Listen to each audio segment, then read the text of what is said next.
parole, you go up for parole, and if you don't make it, then you go up the following year. And then if you don't make it the following year, you got people who got turned down 20, 30 times. So you talking about that's 30 years worth of turn down. I got turned down myself 15 times. Whoa. So that was 15 years that I could have been out here, but they said no.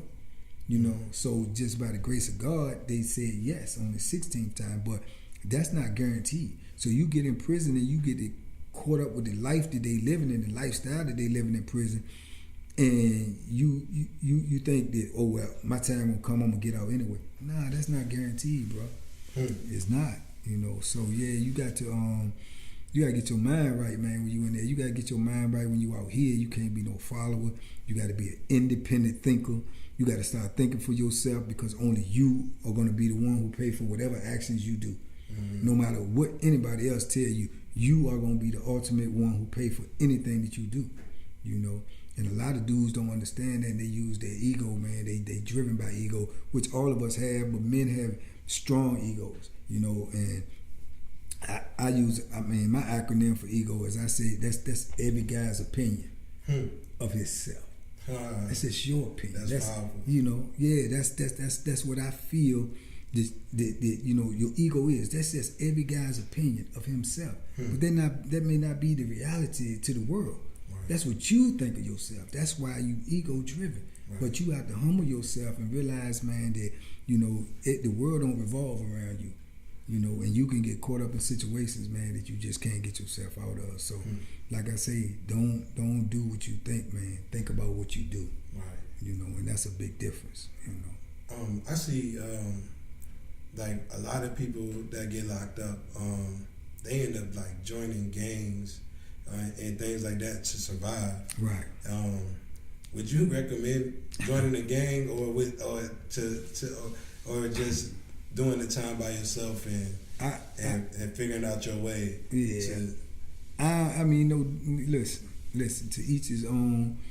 I don't knock them cats. Whatever they do, they feel what they got to do for themselves. Right. But if you ask me what I recommended, I would say no. You know, I did 33 years. I did 33 years by myself. You know, I wasn't involved in this gang, that gang, this. I wasn't involved in none of that. I'm by myself, because just like I said, I got to pay for my actions. Nobody else. You see what I'm saying? When you in a gang, or you being told what to do, or you're doing something to appease someone else, that's not going to suit you in the long run. Right. You see, if I'm in a gang and I go do something that they tell me to do, and then I got to do the time, the whole gang ain't got to do the time. You know, if it be repercussions that come behind that. See, I used to tell the young cats in there, when they tell me that they in the gang and stuff in there, this is after I was seasoned and I've been in there a while. I used to always try to get the young dudes good advice. If I can't give them no advice at all, I'm gonna give them some good advice, or nothing at all. So I used to tell them the same thing. It's like, if you go do something with your gang buddies and y'all jump on this dude today, right? You got 10 years to do. So then next year you get transferred. You on a whole nother institution, and you run into them dudes, and where your gang buddies at? They not with you. Right. You gonna have to pay for that. So like I say, every action there is a reaction. So everything you do, you're gonna have to pay for yourself. If you went to prison by yourself, then you do your time by yourself. So I wouldn't recommend you getting in no gang. I wouldn't recommend you getting involved in gambling. You know, if you drinking or smoking or whatever before you go in, you know, that stuff is available for you in there. But I wouldn't even recommend you do it, because it's like 10 times higher the price than it is out here. And like I say, it's a price to pay for it too. Ain't nobody giving you nothing in prison. Everything you get, you got to pay for one way or the other. So I wouldn't recommend none of that. I would recommend you go in there, you do your time, man. You try to get focused. You try to become a better person than you was when you went in there. You look at your mistakes. You try to figure out what's the best path for you to become a better man. And you use that time to do that. And, you know, if you're really serious about it, that's what's going to happen. That's what's going to happen. But I wouldn't join nothing, man. I would just be working on myself, you know. What advice do you have for the younger generations of people that glorify prison time like it's a rite to passage? Man, let me tell you something. That's the worst thing. When I actually, like today, this morning, I stopped in a barbershop, and I was going to get a haircut in a barbershop that I had never been in before. So I was talking to them because they was taking in they was taken by appointments and stuff, so I wasn't able to get one, but they started talking to me, and I got my little cards about YouTube, and I passed them out. And they was like, oh, okay, well, what's your platform about? So I was telling them it's about positivity, this, that, and the third. But after that, they want to know where is this coming from. And I tell them I was incarcerated.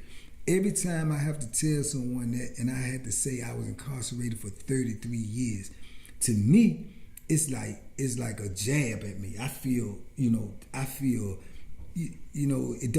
don't even feel good saying that.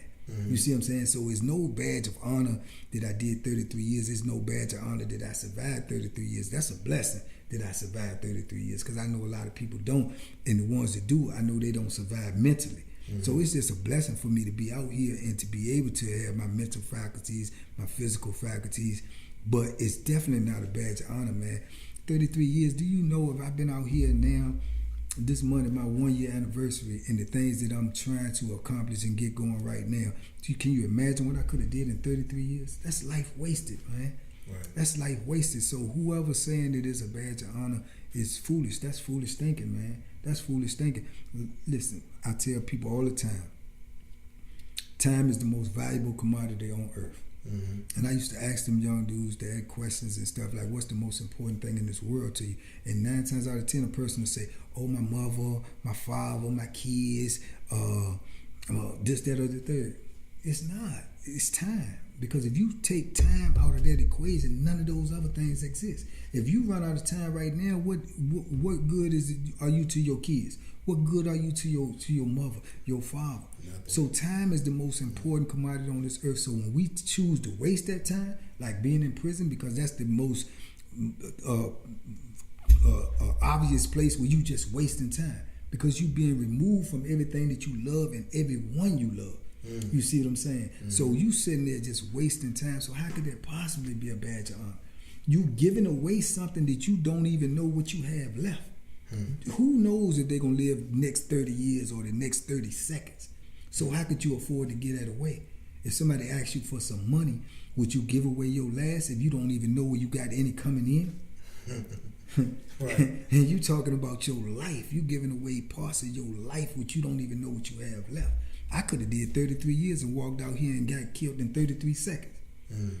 It would have all been for nothing. For nothing. So now it's never a badge of honor, man. It's a learning experience, man. It's something that you should take and try to do what I'm trying to do, give that knowledge to somebody else before they make that mistake.